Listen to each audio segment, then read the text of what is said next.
Paramashivoham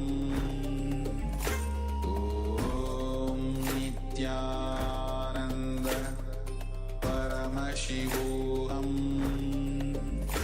Om Nityananda Paramashivoham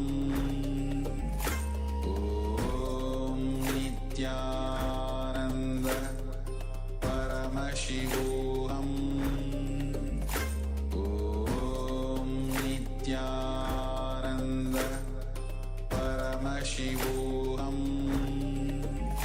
Om Nityananda Paramashivoham Om Nityananda Paramashivoham Om Nityananda Paramashivoham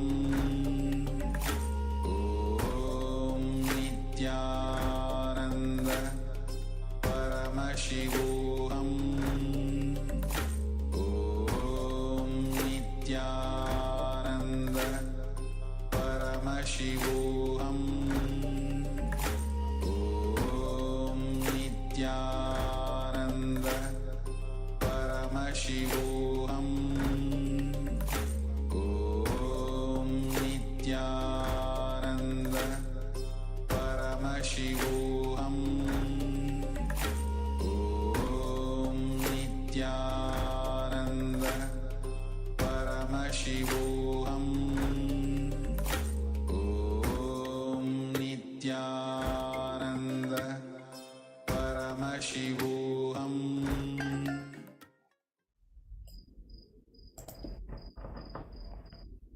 So yes, so how many of the participants have actually manifested this particular round of the power manifestation?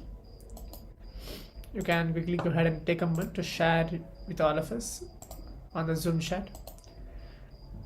Or if you're able to materialize or teleport anything, you can teleport anything itself.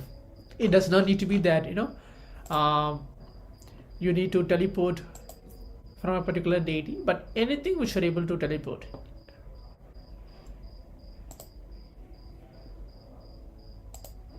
Yes, so now as we prepare ourselves, we're going to move on to the next session. Very important and very powerful session. Introduction to the Nitya Dhyan. So most of us, if you are a very old devotee of the Supreme Body of Hinduism back in 2005, 2006, 2010, 2011, Swamiji has conducted very well and to the thousands of people this very Nitya Dhyan meditation. It's a very powerful meditation to awaken our Kundalini and to make us experience the oneness with Swamiji. So it's a very powerful meditation which we're going to learn and which we're going to listen from Swamiji himself, how he himself is going to explain. So introduction to this. Swamiji says very beautifully, the post-enlightenment, when Swamiji was in silence for an extended amount of time, when he was doing a research on the meditation techniques, see how to reproduce the very same experience, how he had the very same experience to others. The first outcome of his research was this ASP program, which is the Ananda Spurana program, where he worked on the 7 energy centers and to cleanse all those 7 energy centers within our being. He got the meditation which is called the Nitya Dhyan meditation. Here Swamiji tells that he wanted to formulate a technique which should be a complete representation of his philosophy, teachings and complete experience that would be holistic and complete by itself instead of focusing on any particular aspect of the being. He wanted it that it should work on the entire being to transform and make the whole being ready to have the ultimate experience completely end to end. So that is what is Swamiji's research on this when he got the very science of Nitya Dhyan meditation. Moving on to the specific part, Swamiji is telling that one day when this very particular meditation technique, which Swamiji is going to tell, which is Nitya Dhyan, meditation for the eternal bliss, was revealed to him in a flash in his inner space. In an instant, he saw very clearly the different segments of this very technique and how each one of us complements the others to help to raise the individual consciousness. Somebody is saying this one thing is enough. Nitya Dhyana is the only meditation you need to practice every single day. So in this Nitya Dhyana, it contains 5 different steps. The first is chaotic breathing, and the next is intense humming and putting your awareness into the chakra and completely be in the space of unclutching and just have the listening to listen to the mantras which is being played. And let's learn now more about these steps. Here Swamiji tells the Nitya Dhyan begins with the chaotic breathing. You have to breathe as deeply as possible, as chaotically as possible. Your entire being should be becoming the breathing. The breathing has to be deep. The means from the head to the toe. Exactly, that's what Swamiji means, that the breathing should be deep is from the time you inhale, it should be exhaling till your toe. The chaotic breathing should not be shallow. The deep chaotic breathing will start releasing the tension in your muscles and your body parts. You'll be able to feel that which is happening. Normally our muscles are always under stress. Chaotic breathing will loosen all the muscles and start clearing out the samskaras.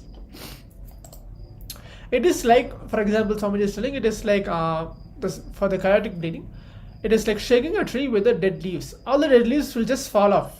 Similarly, chaotic breathing is like shaking your suppressed system within ourselves. All of us have those, 1 or 2 suppressed part of ourselves. All the past engraved memories, everything will be completely released just by this chaotic breathing. So, in this very step, just sit in Vajrasana. If for those of you who don't know what is Vajrasana, sit on your heels with the folded legs and keep Chin Mudra. If you can just see, this is the Chin Mudra, and then place it on your knees, on your respective knees, and keep your mouth closed and lips together while humming, like just hum intensely and loudly. So that's the humming.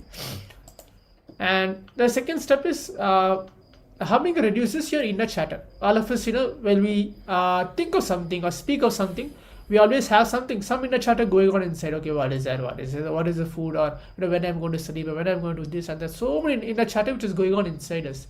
When we do that intense humming, you will see drastically, slow by slow, it will reduce your inner chatter which is happening inside you. Continuously, somebody is saying there is some talking which is going on inside your mind continuously every single second. All those will be stopped. You may not be even talking to anybody physically outside, but internally something is going on. Something is going on inside you. For every single second, there is like 5 to 6 thoughts, or few thoughts which is continuously happening. So Swamiji is telling, humming is an excellent technique to reduce this very inner chatter, and it can make you relax and be completely intense. So humming lets you feel your body as complete energy. The moment you start humming, you start feeling light, as if you're floating. You don't feel the heaviness in your body, because humming matches the vibrations of the mind with the vibrations of your body. Body and mind become harmonious. You start experiencing yourself as an energy. So right now we are explaining all the processes and the concepts involved into the Nitya Dhyana Yoga, but we are going to have a guided meditation video from the Supreme Pontiff of Hinduism, where Swamiji himself will be guiding you into every steps of all the different 7 steps involved into this Nitya Dhyana Yoga process. So do not worry, just pay your attention, bring your listening and listen to all the 7 steps, what exactly happens. So the third step, which involves chakra awareness, means all the 7 Kundalini chakra that we have, energy centers that we have, and which is present in our physical, subtle and the causal body, and they all exist in a metaphysical plane.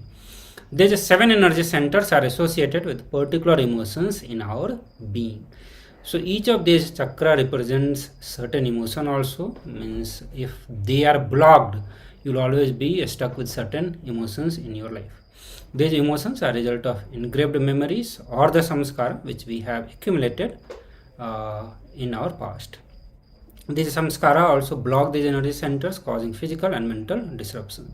So any kind of disease that we face in our life, or whether it is psychosomatic disease or the physical disease that we go through our life, Understand, all of this is because of some blockages in all the 7 chakra. And most of our diseases, which is psychosomatic, even though what we see as the physical manifestation of that disease, but actually they are psychosomatic. They have their roots in our mind. They have their roots in the cognition that we carry or the incompletions that we carry. It is just the effect of that which appears in our physical body. And when a particular energy centers get blocked, the part of body near the energy center get affected also. So if your heart center is blocked, you will see certain disease manifesting in your heart area. Similarly for all other 7 chakras also. Swamiji said that you might have seen that when you worry too much, your stomach get upset. So it is important to keep the energy center cleansed for good physical and mental health. So in this step, we put our complete awareness on each of the energy centers, starting from Muladhara to the Sahasrara chakra. So Muladhara, which is the root center, and Sahasrara, which is the crown center, one by one, you will be guided to bring your awareness from Muladhara to Sahasrara chakra. And this way, step by step, you will move upward, reaching the crown center, and you will become the energy center when you are asked to put awareness on that energy center. Feel the energy center completely, as if your whole being has become that energy center. So whenever you are asked to bring awareness on a specific chakra, become that energy center. Literally feel that whole being is filled with that energy. And if you do that way, at the end of this step, you will feel energized and very light. The 4th step is being unclutched. And we have some understanding about the unclutching from the previous day session, and we know that between 2 thoughts that we have, there is always a gap. There is a silence between these 2 thoughts, and by very nature our thoughts are unclutched because there is a gap, and both of them, the thoughts, are completely independent of each other, unrelated. And the problem that we face in our life is because we start connecting these thoughts. We feel that one after another, whatever thoughts we are getting, they are interrelated with all of that, and we draw certain conclusions from all the random thoughts that is happening within us. But be very sure, be that by nature we are unclutched, we are enlightened. We just need to realize it. So once we start accepting life moment to moment, without connecting these random illogical thoughts, the bliss will automatically start happen. Once we understand that we are unclutched, bliss will start flowing through us. And when you are doing this unclutching, when you are asked to move to the step of unclutching, in this step, carry this understanding with you that your thoughts are unconnected, irrational and unclutched. So even if you have thoughts, neither try to suppress them or nor try to react to them. And that is what we do when we sit into meditation. When we try to we start controlling our mind, we start having certain directional thought or trying to continuously suppress. But when you are in the unclutching, you do not try to suppress them, neither you try to react to them. Just watch them, just witness them with the understanding that they are unclutched. Automatically, witnessing consciousness will start happening in you, and you will start experiencing bliss in you. And Swamiji said that whether you realize it or not, you are already enlightened. By your very nature, you are unclutched. So carry this understanding, and with this cognition, with this understanding, sit silently. You will experience the unclutched state, the state of pure bliss and being. So this is the ultimate technique to experience the state of enlightenment, and this is one of the most powerful, the science that Swamiji has revealed to experience the state of samadhi, the nirvikalpa samadhi. Then in the 5th step, you are going to listen to the mantra and just sit silently in a blissful mood with listen to the Guru Puja mantra being chanted. So in the background, you will be seeing the audio and the guided meditation that certain mantras will be chanted. Just listen to that. Be in the blissful mood and continue to listen. Just feel connected to existence and feel the vibration of the powerful mantra within your being. These mantras are a way to express gratitude to the existence, to the Master, for endowing us with this great wisdom. that liberates us from the ignorance and help us to attain the state of eternal bliss. And this step where you express gratitude will awaken your Sahasrara Chakra also. And Swamiji said that if you are interested in rituals, you can perform the Guru Puja while you are doing this. In this specific step, reciting the mantra and performing the rituals also. But if you are not interested, you can just remain silent and listen to these mantras. Just listening the mantra will also do immense good to you, as you know, all the mantras carry the vibration which can transform the being and make it more and more powerful, pure. And in the last step, when you move, you going to so with this step we will get ready. Take few moments, make the space around you to get into this meditation. This is going to be a bit longer, around 40 minutes long this meditation process is going to be. So be ready for that. If you want to drink little bit water, you can have all that, or keep the water around you. Understand, by practicing this meditation technique, you will start experiencing a complete new dimensions of your being. Nitya Dhyan will prepare your body and mind to experience the state of pure consciousness and bliss. So let's get ready to enter into this meditation. We are going to have a guided meditation technique directly from the Supreme Pontiff of Hinduism. So I hope everyone is ready now to enter into this meditation. Okay, so let's get ready. Let's start the meditation. The meditation process, life bliss meditation. The meditation process which creates the perpetual completion in your system. I give you a few minutes. Please settle down and adjust yourself, make yourself comfortable. Then I lead you step by step.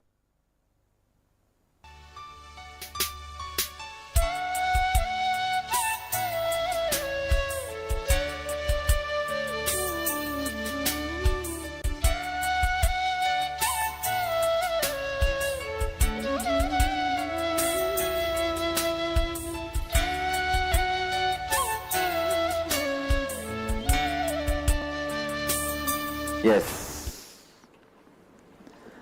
The first step, please understand, first step of the process is chaotic breathing, means awakening and arising the prana, life energy level in your body to its peak possibility. It is the most dynamic aspect.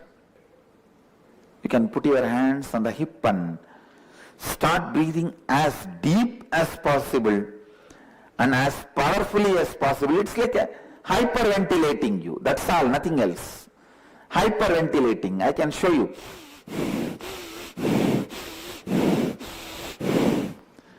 Use your whole body to breathe. The first step is 7 minutes. If you want, you can sit on your heels with knees and feet together in Vajrasana, or you can sit comfortably. But use your whole body and breathe. Use your whole body and breathe. I can demonstrate by myself. See here. Use your whole body and breathe as deeply as possible and as powerfully as possible, but as comfortably as possible. Let your whole body become alive. Let the hyperventilation happen in you.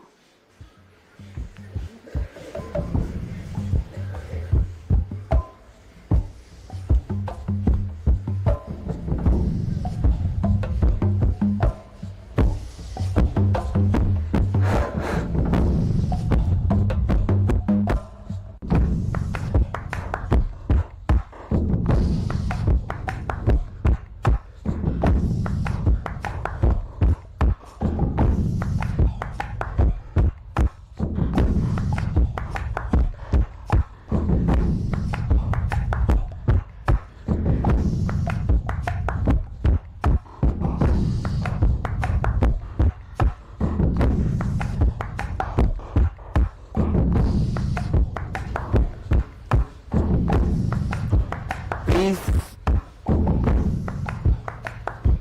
be sincere as much as you can. Do it as long as you are comfortable.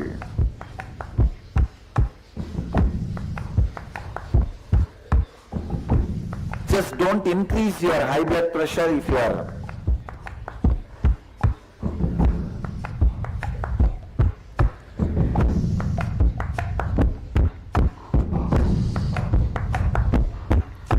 high blood pressure, do it mildly, comfortably.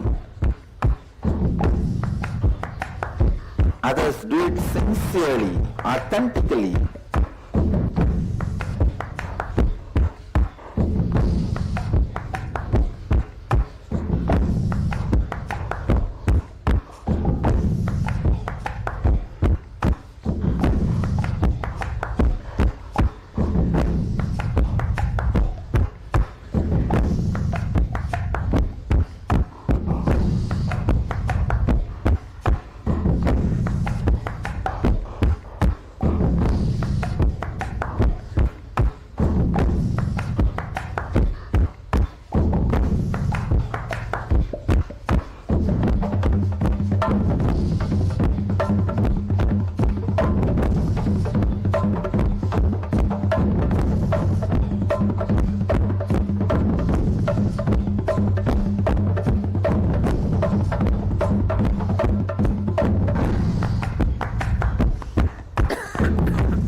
Now, move to the next step.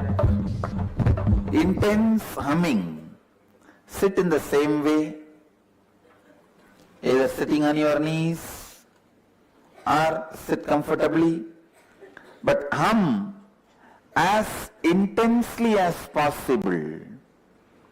Let your whole awareness be with the humming sound. It's almost like if you put your mouth into empty vessel and create a vibration, how it will be same way. Hum as intensely as possible. Let your whole body vibrate with that humming sound.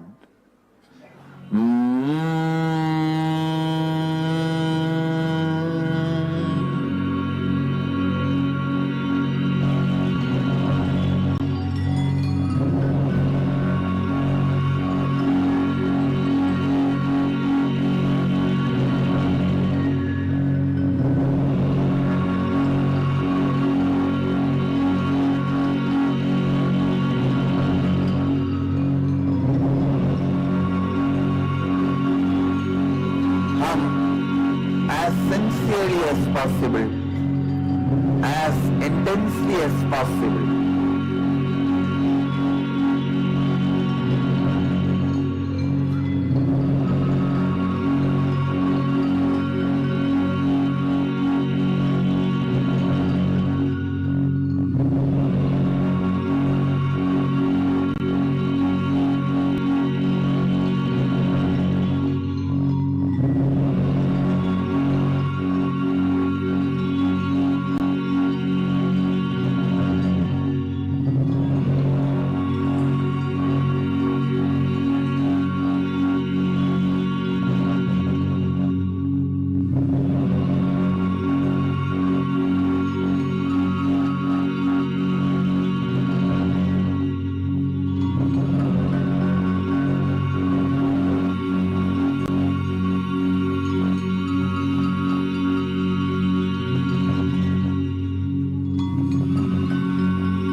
As intensely as possible. Do it as sincerely as possible, as loudly as possible, as deeply as possible.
let's move to the next step.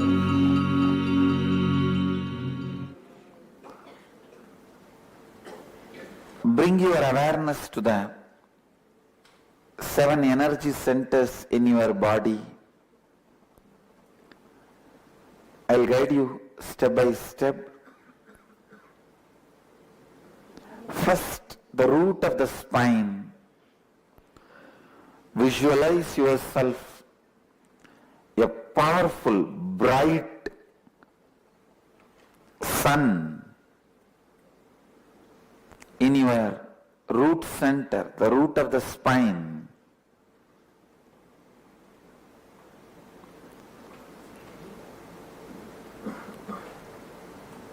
Be in the space of restful awareness.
Bring your awareness to the spleen center, the spleen area.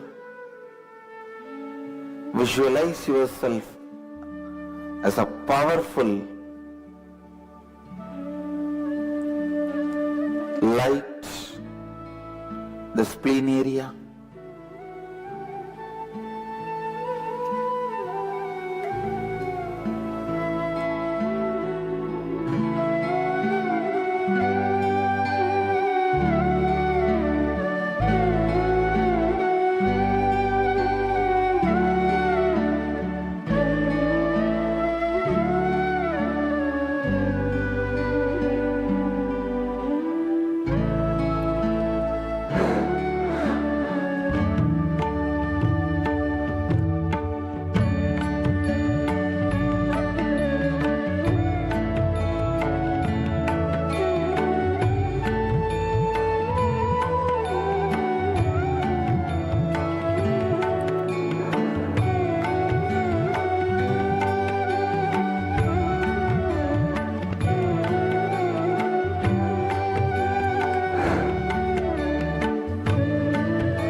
Bring yourself to the navel center.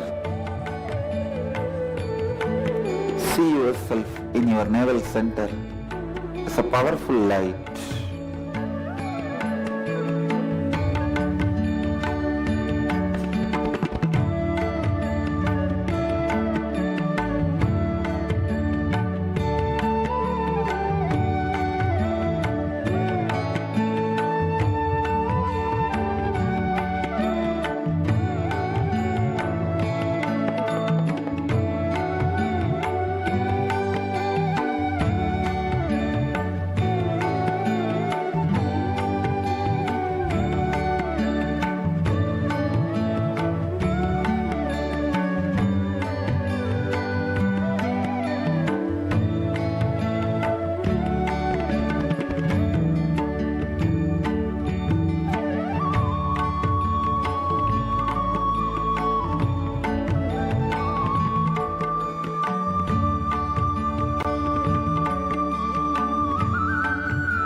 to the heart center. Center of the heart. Visualize yourself as a powerful light.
Now, bring your awareness to the throat center, Vishuddhi chakra.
Now, bring your awareness to the third eye,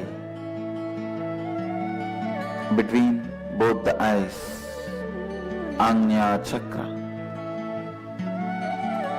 See yourself as a powerful light on the third eye.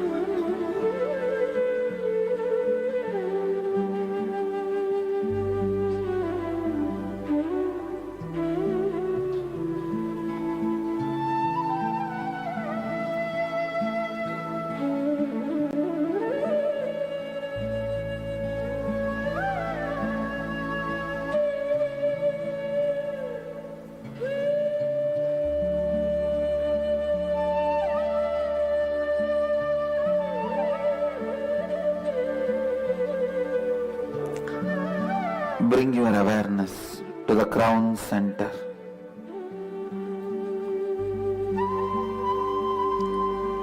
The top of your head, Sahasrara chakra. See yourself as a light on the crown center. With my integrity and authenticity, I bless you all. Let you all experience Kundalini awakening.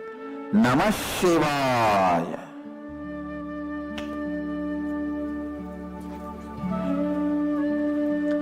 Namah Shivaya.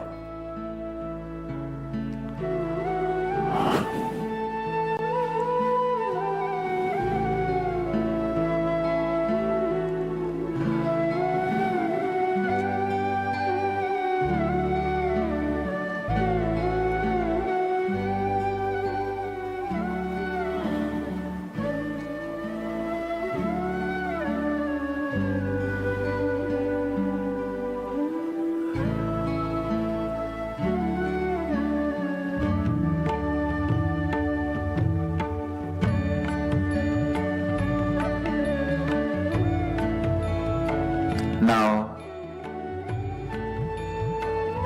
just relax, sit in the space of unclutched,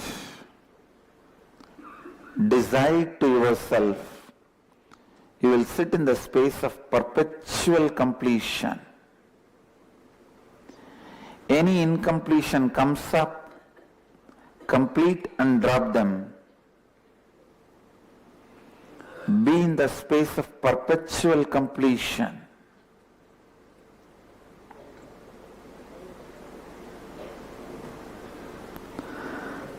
Any doubt, fear, powerlessness comes up in you, distractions comes up in you, complete them and drop them. Be in the space of perpetual completion, unclutched. I bless you all and initiate all of you. Let your Kundalini Shakti be intensely awakened. Let your brain mirror the neuron activities of an incarnation, the peak possibility. Namah Shivaya, Namah Shivaya, Namah Shivaya.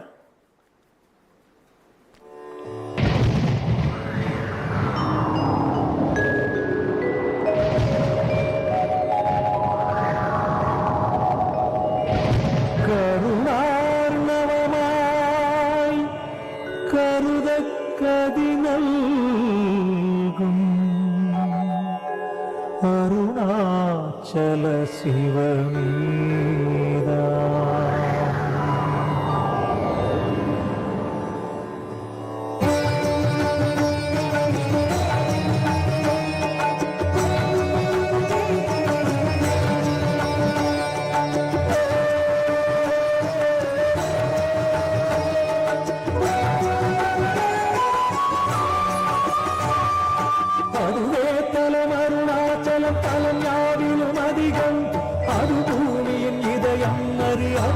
Sivan இதய பதியாமொரு மறுமத்தலம் பதியாமவனகிலே பதிவாரொளி மலையாய் நிதம் அருணாச்சலமெனவே.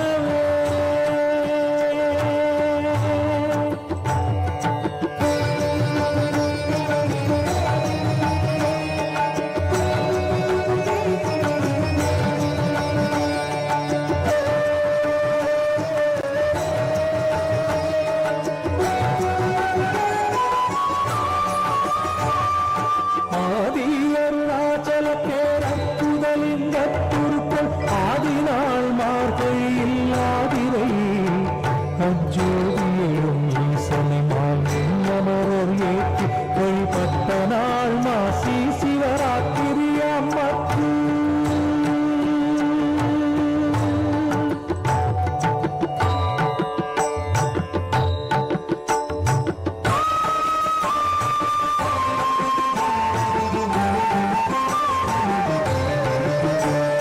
தங்கி உருவாயும் மொழி நன்கு விரியாக தங்களருளால் உலகம் தாங்குவதற்கன்று இறைவன் சித்தனென என்றும் எனதுள்ளே பொங்கி ஒளிரும் புகைப்பல் போகமொடு என்றுள்ளே.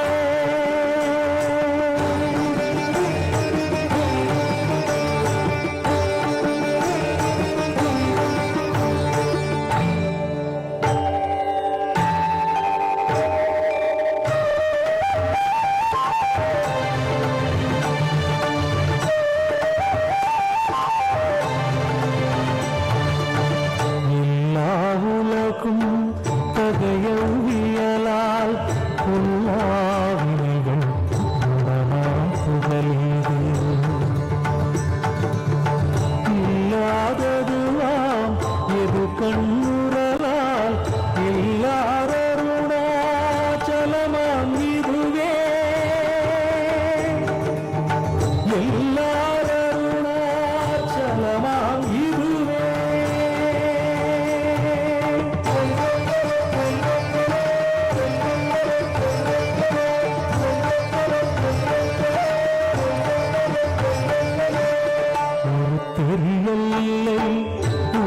கண்ணுற்றால் கருத்தினால் ஊற கருதினால் உண்மை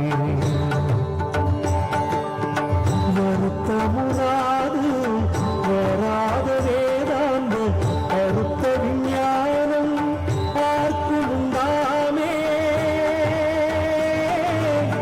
அறுத்த விஞ்ஞானம் பார்க்குண்டாமே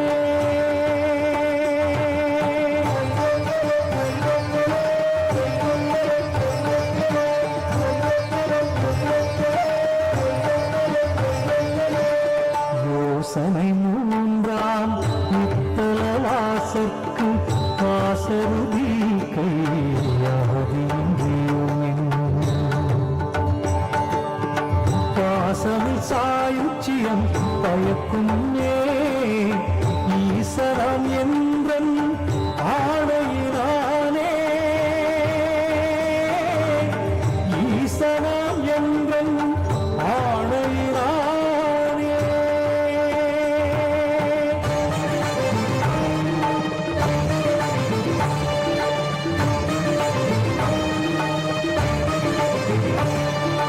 என்றுமே அறமோரன்பர்க்கு இருப்பிடமித்தழுந்தான் ஒன்றுவாக்கென பின்னாலும் உண்மை பந்தோள் பொன்னி ஒன்றுதான மொழியும் தீயோர் உடன் ஒரு கடத்திங்கங்கே குன்றுருளருளே ஈசன் கோபமெந்தனல் குன்றுருளருளே ஈசன் கோபமெந்தனல்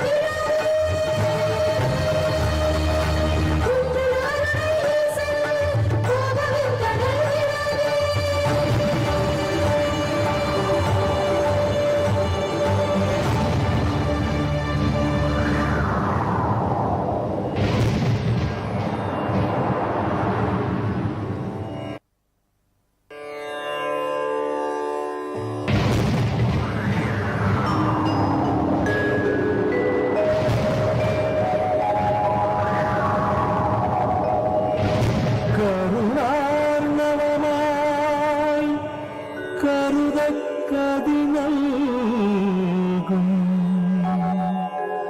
அருணாச்சல சிவமீதா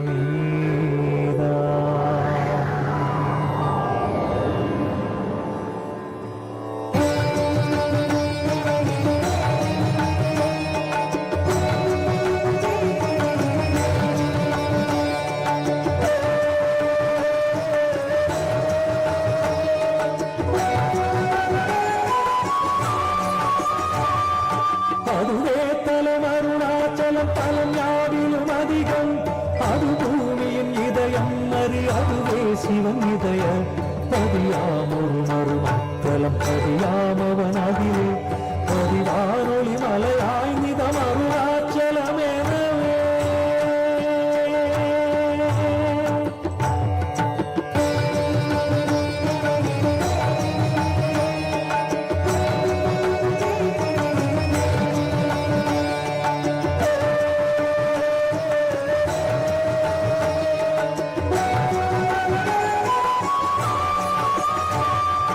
ஆதி அருணாச்சல பேரக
இதயவியலால் பொல்லாவினைகள் குணமாய் புகழீது இல்லாததுலாம் எது கண்ணுறலால் எல்லாரருணாச்சலமாம் இதுவே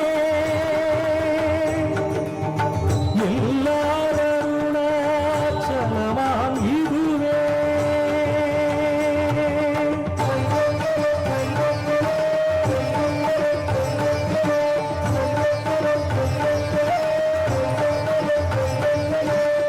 ஒரு தெரியல் இல்லை உற்று கண்ணுற்றால் கருத்தினால் ஊற கருதினால் உண்மை வருத்தமுறாது வராத வேதாந்த அறுத்த விஞ்ஞானம் பார்க்குண்டாமே அறுத்த விஞ்ஞானம் பார்க்குண்டாமே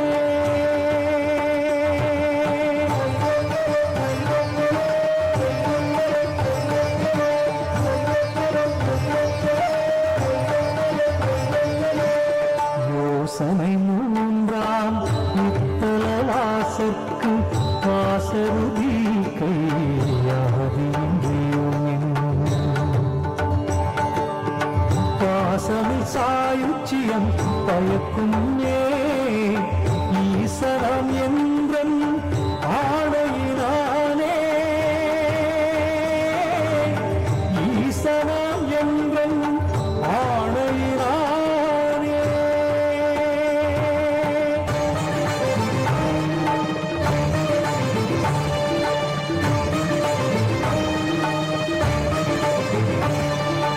என்றுமே அறமோர் அன்பர்க்கு இருப்பிடமித்தழுந்தான் ஒன்றுவாக்கென பின்னாலும் உண்மை கண்டோர் பொன்னேன் ஒன்றுராத மொழியும் தீயோர் உறன் ஒரு கணத்திங்கங்கே குன்று அருளை ஈசன் கோபமென்றனல் விழாதே குன்று அருளை ஈசன் கோபமென்றனல் விழாதே குன்று அருளை ஈசன் கோபமென்றனல் விழாதே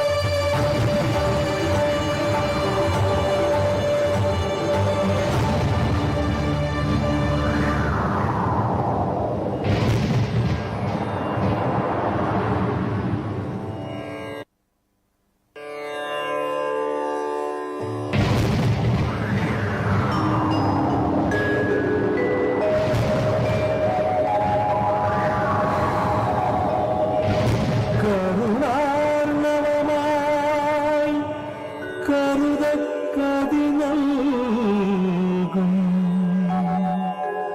அருணாச்சல சிவமே. I bless you all.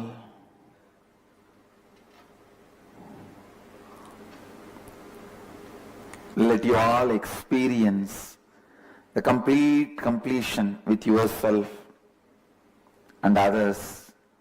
Let you all be the space of perpetual completion. Let you all be the space of perpetual possibility. Let you all be the space of perpetual living enlightenment. Let you all be the space of perpetual living Advaita.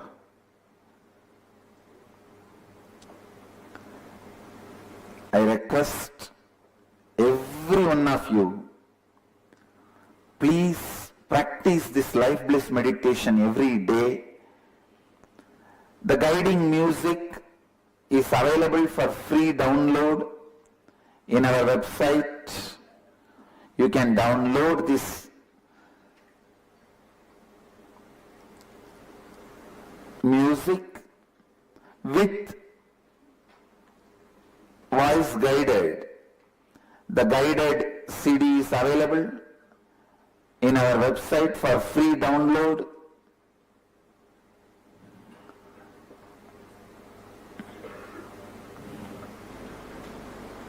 I request all of you to download this guided meditation CD from our website and practice this meditation every day and experience the happiness dose of happiness in your life. Let you all radiate with integrity, authenticity, responsibility, enriching and causing eternal bliss, Nityananda. Thank you.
Paramashivoham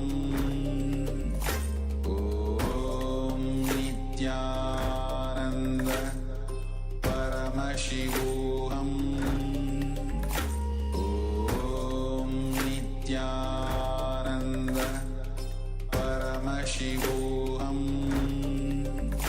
Om Nityananda Paramashivoham Nityananda Paramashivoham Om Nityananda Paramashivoham Om Nityananda Paramashivoham Om Nityananda Paramashivoham Om Nityananda Paramashivoham Om Nityananda Paramashivoham Om Nityananda Paramashivoham Om Nityananda Paramashivoham Om Nityananda Paramashivoham Om Nityananda Paramashivoham Om Nityananda Paramashivoham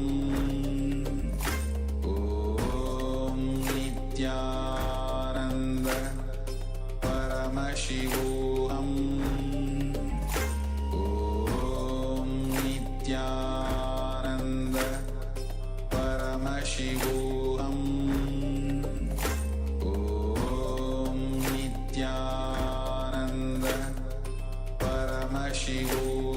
Paramashivoham Om Nityananda Paramashivoham Om Nityananda Paramashivoham Om Nityananda Paramashivoham Om Nityananda Paramashivoham Om Nityananda Paramashivoham